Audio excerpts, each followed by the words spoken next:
Pamela Forbes, who's the Medical Admission Officer for the School of Medicine at the University of St Andrews over in Scotland. How many people have we got from Scotland? Can you just indicate in the chat? Come on, there must be more than one.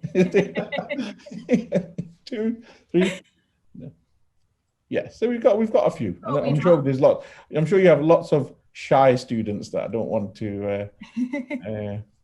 And I think it's a good segue from what you said, Dr. Khan, earlier. So it's quite interesting to see St Andrews obviously doesn't have, you know, a big city close by. We've got Dundee that's about a 30-minute drive away, and then we've got Edinburgh about an hour away. So in terms of some of the bigger universities and cities, they might recruit a lot of their students from the local area. But a lot of our students tend to come from you know, far-flung places across the globe. So we've got a really international student body, and we've got representation from across the UK. So it's a nice wee segue there, Dr. Khan, into what I'm going to be talking about. So good morning, everybody. My name is Pamela Forbes. I'm the Medical Admissions Officer at the University of St Andrews. I'm here today just to talk a little bit more about our admissions process for the school and a little bit more about how we teach in each of the years. It is fairly short. It's about 20 minutes in length, the presentation I've got. So I'd like to hear more about the types of questions you might have and answer them where I can. Just to preface this as well, I'm not a teaching academic within the school. So if there's any questions about kind of medicine more generally, it may be wise just to drop us an email after today. But if it's about the admissions and recruitment process, then I can talk to you a little bit more about that. So I'm going to try and share my presentation. Dr. Khan, if you can just give me a shout when you can see it on the screen. All good? Yep. Okay, so yeah, fine, great. So as you probably will all be aware, medical degrees in general tend to be around 5 years in length. That certainly goes for quite a few of the medical schools in Scotland. And those lead to an MBCHB. You then complete that and follow up with 2 years of foundation programme training. So your FY1 and your FY2 year. Thereafter achieving full GMC registration and going on to practice as a doctor. Some students opt to spend a year to intercalate a BSc honours degree. And in terms of applying to St Andrews, a medical degree at St Andrews has an automatic BSc honours as part of the degree programme. And because of that, our programme is 6 years. So it's just one of the differences to be aware of if you are thinking about applying to medical schools in Scotland, including St Andrews. So our course is 1 year longer than some of the other courses, but you will automatically graduate with a BSc Honours in Medicine at the end of your first 3 years. So that's all students will graduate with that first degree at the end of 3 years, as long as you pass the pre-required classes. You then transfer to a guaranteed clinical training place with one of our clinical partners. So you spend 3 years in St Andrews and then you move on to another institution to do your final 3 years of study. And it's that institution which will then award you your MBCHB. However, when you're applying to the programme, you apply directly to St Andrews. At that point in time, you will choose if you want to go to either Scotland or England. If you're a home or our UK student, you have a choice when you're applying for UCAT, and I'll talk about that a little bit towards the end of the presentation. Just to give you a little bit of an overview about how our curriculum works at St Andrews, we have a pre-honours first year of the programme. So we do a general introduction to medicine and some foundational skills. Throughout your 3 years at St Andrews, you'll study clinical medicine, as well as learning more about anatomy, health psychology, ethics throughout your whole 3 years. However, when it comes to specific programmes of study during those years, we basically rotate around all the major systems within your body. So you're gaining a very general and broad understanding of the whole system, the whole way the body works over those 3 years of training. And you'll see there at the end of your third year, you'll then do a research dissertation. So you'll choose a topic, you'll do a dissertation on that. And sometimes we see that helps our students in further along in their careers when they're applying for the foundation year training, and some of that research that they've done as part of the dissertation helps them in their applications at that stage. So in terms of teaching week, we do get asked about this quite a lot. A typical medical student's teaching week is a little bit longer than some other students who are studying other subjects other than medicine. It tends to be about 22 hours of formal contact time, so about 9 to 10 lectures per week, 6 hours of practicals. Our fairly new medical school has some state-of-the-art equipment, some state-of-the-art labs in there, so you spend quite a lot of your time in the medical school itself, and 6 hours of guided study. Obviously, this is a typical teaching week. We live in not so typical times at the moment. What I would like to say is that this year we are encouraging students where possible to be in St Andrews and to still be participating in study. We found that we can't teach our whole curriculum online just because of the outcomes that we need to achieve for each of our year groups. So we are still doing in-person teaching, and that is still the plan moving forward if we can. So to move on to the admissions process, because that's probably what most of you on the call are wanting to hear a little bit more about. We have specific criteria for interview, and unlike some universities, we don't put a score to each of the different parts of your application. That may be how some universities will grade your application. We rather work on a hurdle-based system. So if you can overcome each of these hurdles, we'll then rank you for interview. So the first hurdle to think about is academic performance. We obviously have minimum academic entry requirements, and I'm going to talk you through some of the most common ones. So I think I've got slides on higher, A-level and IB with me today, but I do appreciate that some of you may be doing some other curriculums, and I'll give you an email address at the end so you can get in touch with us directly if you want to talk through any of those. We then look at your personal statement and your reference. So we're looking at your personal statement for you to tell us about your relevant work experience that you've gained. And again, I'll go on to talk about that a little bit more. And we'll look at your reference for any mitigating circumstances or to basically back up your passion for studying medicine. So if you've met the academic and the non-academic hurdles, we then rank everyone based on their global UCAT score. So it is very, very important for you to practice your UCAT in advance. It is an important part of our admissions process, and it may mean the difference between you being interviewed or not being interviewed.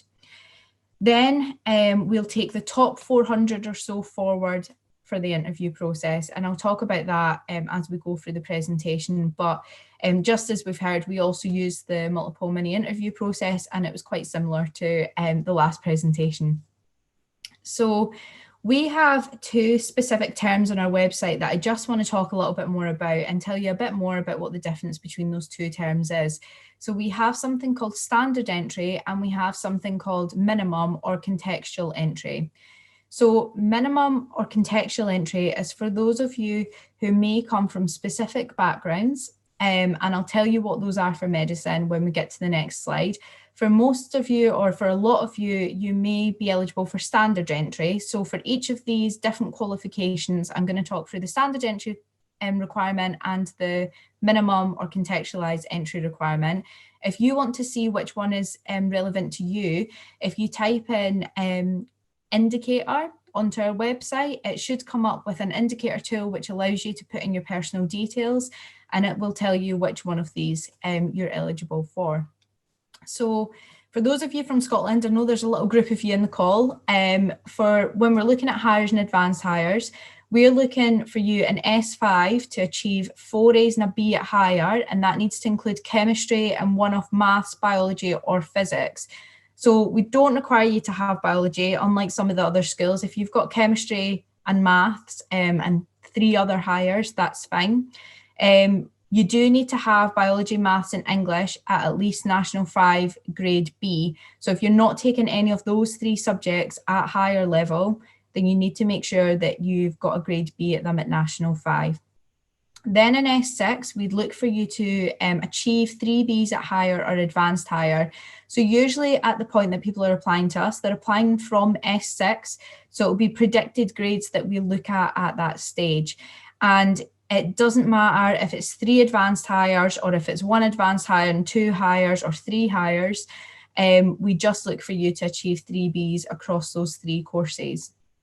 The chemistry hire, if you've had a bit of a change of heart and you maybe didn't realise that you wanted to study medicine, or you didn't realise that you needed chemistry, because a common misconception is it's biology that's the important subject for getting into medicine, then we would allow you to sit chemistry in S6, but it needs to be taken alongside another science or maths. So for contextualised entry or minimum entry, that is for those living in SIMD 20 or 40 postcode areas. Now, I know for a lot of you that probably doesn't mean anything. Like I said, if you go into the indicator tool and put in your postcode, it will tell you if you match one of these requirements, if you're a care leaver or if you are a young carer.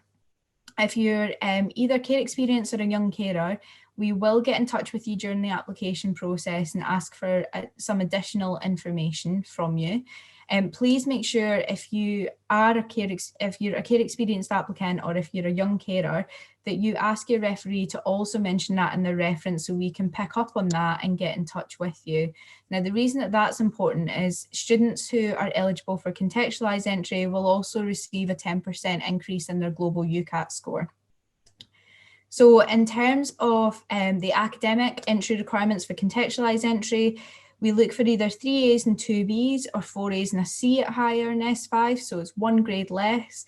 And in S6, we look for 2 B's and hires or advanced hires. Typically, students will be sitting, 3 subjects, but we would only put the requirement, the conditional offer, on 2 subjects. And like I said, there's a 10% uplift on the UCAT score for those who are eligible for contextualised or minimum entry. So for A-levels and IB, I know a lot of you are applying to us with these qualifications. For standard entry, we would be looking for 3 A's at A-level, taken in 1 sitting, to include chemistry and 1 of maths, biology or physics. For the IB, we'd be looking for 38 points, so that's higher level 666, standard level 666, and similar requirements there for the subjects as well.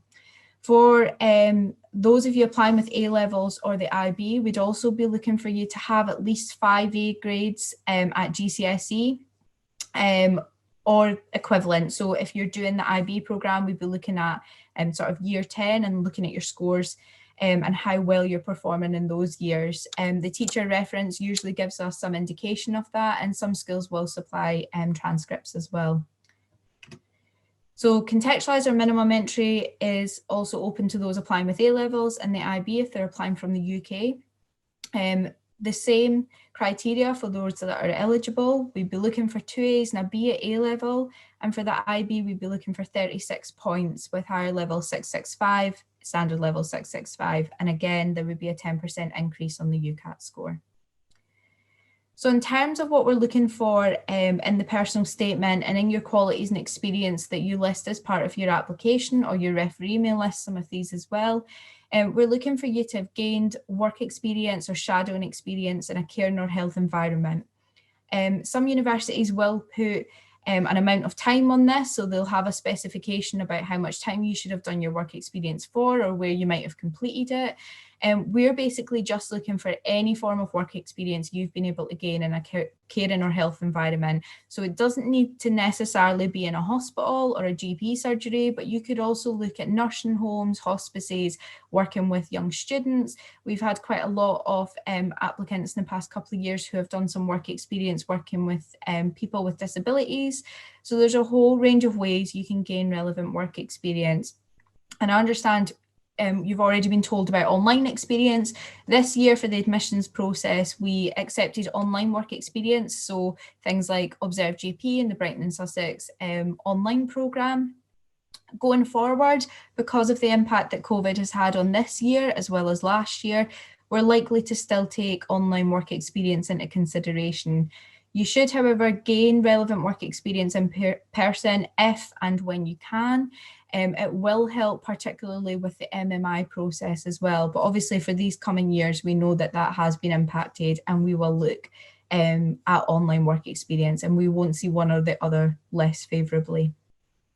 We're looking for you to have evidence of the personal qualities that would make you a good doctor. So looking at qualities such as empathy, good communication, listening skills, leadership skills, all these different skills that we're looking for you to have and develop throughout a medical career. You can tell us about these things usually through the different experiences that you've had. So we don't look in your personal statement for a list of all your extracurricular activities, but what I'd be really looking out for is if you tell us about an extracurricular activity and how it's developed one of these personal qualities in you a little bit further.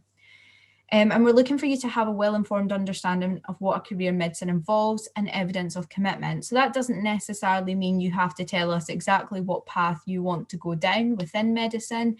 It just means that we want you to have an understanding of maybe some of the challenges that a career in medicine might bring with it, or to show evidence of commitment, for example, in the longevity of your work experience or any other commitments that you've had. And like I said, the UCAT score is really important for the University of St Andrews. So we ask everybody to take the UCAT who's applying to our A100 or A990 programme, and we use that to rank applicants for interview. Our interviews are in the form of multiple mini interviews. This year, those were online. It's likely going forward that they will return to in-person interviews, but obviously that will depend on circumstances at the time. When they're in person, they're usually 6 stations and they're usually 6 minutes in length with a minute in between each station to allow you to move to the next station. Online this year, we had 4 stations and they were 6 minutes in length with 2 minutes between each of the stations. Again, I've listed here a little bit of what we're looking for in those stations. So an understanding of medicine as a career, appreciating the realities of working in a caring profession. There will be some stations which we employ which have a role play with an actor in there as well to assess how good your communication skills are and your empathy. And we'll also ask you some questions that allow us to look at the way that you discuss ethical issues. So there's a list there as well as some of the different attributes we'd be looking for and marking against on those MMI interviews. We also use the situational judgment test as a component of your overall MMI score. So we assign a score to the banding that you've been given for the SJT, and that's added. It's usually weighted about the same way as one of your stations, and that's incorporated into the interview score. We then rank everybody on their interview score, so we don't then look back at any of your qualifications and give you any marks for those. We don't give you any marks for your global UCAT score at that point. Those all get you to the point where you're interviewed, and then we make offers purely based on interview performance. So that again is summarised there. When we're looking at the amount of offers we have a specific set number of offers for each of the routes that you can apply to. And I discussed this a little bit earlier on, but when you're applying to medicine at St Andrews, it is a little bit different from some of the other courses that you're going to be applying to because you spend the final 3 years of the programme at a different institution. So that means when you're applying to us, you have to really think about the route that you're wanting to progress down in terms of your academic studies. So if you're a student from the UK, the option for you is to apply to either A100R, which is St Andrews, and then one of our partner medical schools in England, so either Manchester or Barts. A100S is St Andrews, then a Scottish partner medical school, so Aberdeen, Dundee, Edinburgh, Glasgow. A100M is St Andrews and then Manchester. So if you're overseas for fee purposes, and I know there might be some of you who are currently living in the UK, but maybe overseas for fee purposes, you would automatically have to apply for the A100M route and you would then progress to Manchester. So there's no places for overseas students on any of our routes to our Scottish partners, apart from the A990 programme, which there's a bit more information about on our website. Or you can apply to the A100N. So if you're from the UK and you're not really fussed about where you go, which partner you go to at the end of the 3 years in St Andrews, then you can apply to no preference. And then at the point that we make offers, we would then allocate you to either England or Scotland based on whether there's available spaces. So just to give you a little bit of an indication of where our students go, for our partner medical schools, those who are going down to England, most of our students will go to Manchester, and there's about maybe 15 each year who go to Barts. For the Scottish route, most of our students will go to Glasgow, so 50% progress to Glasgow, 30% to Edinburgh, 10% to Dundee, 10% to Aberdeen. And then for those going on the Manchester route, that's everyone whose class is overseas for fee purposes, plus those who have picked the England route and are going to Manchester, and our International Foundation Programme students will progress directly to Manchester as well. So that was a very whistle-stop tour of St Andrews admissions process. I do appreciate there probably are some questions, so I'm going to stop sharing my screen and I will take any questions that have come up in the chat because I haven't been able to see it while I've been talking. Right. Thanks, Pamela, for that excellent talk and the different options into studying at St Andrews. A lot of our questions tend to be from students from England, as you probably expect. Now, we're not going to get into politics here, but I'm just wondering. Some of the questions are: is it harder or more competitive, should I say, for an applicant from England to get into St Andrews than an applicant from Scotland, for example, or an applicant from the EU? We've got a few EU students from Poland and elsewhere. So we have quite strict places in Scotland that are given to us. So this goes for all the Scottish medical schools. The Scottish government give us the number of places for Scottish students and students from the rest of the UK. So we every year have to work to those figures. The places available for our UK students are less than there are for Scottish students. If you do want to see a kind of breakdown over the past few years of what those numbers are, you can go onto the Scottish Funding Council's website and type in medicine. So that tends to be the link that I provide in emails when people specifically ask about, how many places we've got on the programme. In terms of how competitive it is, it does change each year depending on the applicant pool. It does tend to be that it may perhaps be a little bit more competitive for our UK students. There does tend to be a little bit of a higher UCAT cutoff, but it does tend to be, so you'll see from our website, our lowest score that we took to interview in the previous years has been around 2,400. So that should give you a better understanding of where you may sit in terms of your UCAT score. For EU students going forward are now classed as overseas for fee purposes unless they've got pre-settled or settled status in the UK. If anybody who is listening doesn't know where they might sit for fee purposes, I would get in touch with us and I can put you forward to our fees team and they'll be able to give you a little bit more information.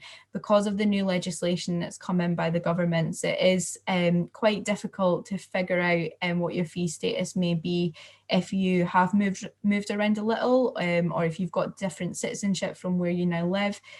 So if there is any questions about that, I would encourage you to get in touch with any of the universities you're applying to just to discuss that with their fees team a little bit further. I've not got a breakdown on any of the slides of how many places there are. There's some information on the website about it, and if anybody does want any more information, they can get in touch as well. Okay, all right. Okay, I say a lot of the questions are around fees and bursaries, as I probably expected. I think if you direct all those questions to the university directly, rather than discussing them here, I think that would be a better way forward. If we discuss things like entry requirements and how to and the requirements for getting a place in medical school, rather than fees and bursaries and things like that. I mean, it's good that the medical schools have given us some guidance in the talks that they've given, but can you direct kind of very specific queries to the medical school concerned? Yeah, I would definitely encourage you, if you do have any specific questions, please do get in touch with us. I will put our email address into the chat as well, because I realise I've taken that slide down quite quickly. So I will put the email address in the chat. We will get back in touch to any queries that come in. I can see a couple that have just popped into the chat. So we've got one about if you have a degree already, will it be 5 years at St Andrews? No, so if you have a degree already and you're applying as a graduate applicant, there's a couple of different options that you can apply for at St Andrews. So you can apply to the A100 programme as a graduate, and you would follow the same steps as everyone else. So it would be 3 years at St Andrews and then 3 years at a partner medical school. Or you can apply to the ScotGem programme, which is a graduate entry 4-year programme partnered with St Andrews and the University of Dundee. So 2 years in St Andrews, 2 years at Dundee. So Sophie, if you have any more questions about that, please just drop us an email. And there was a question there about resits as well. We usually don't consider resits for your advanced level studies. So if it's your A-levels or your higher. However, if you have missed out on your GCSE requirement or any National 5 requirements, we may look at resits for that. It would depend on your individual circumstances around that, but usually we would look at resits for that. Okay. All right. Thanks, Pamela, for an excellent talk. St Andrews is an excellent medical school. We've got I've known lots of doctors personally in East Lancashire that have gone down the St Andrews Manchester route, and they speak very highly of the training that's given in St Andrews. It can be a little bit different. What the feedback? My feedback is a little bit dated. They have said that the training can be, the way they teach can be different between St Andrews and Manchester and Glasgow and Edinburgh. But that's not something to be concerned about. Everything nowadays is evidence-based. Yeah, and what we find as well is our students tend to perform just as well or better than some of the students that have progressed at that one institution the whole way through as well when they progress to their partners. I'm not going to get into that. Let's keep away from that kind of discussion. Thank you for having me along, Dr. Khan, and have a good day, everybody. Sorry for rolling over a little bit. Thanks, Pamela. Thanks. Bye.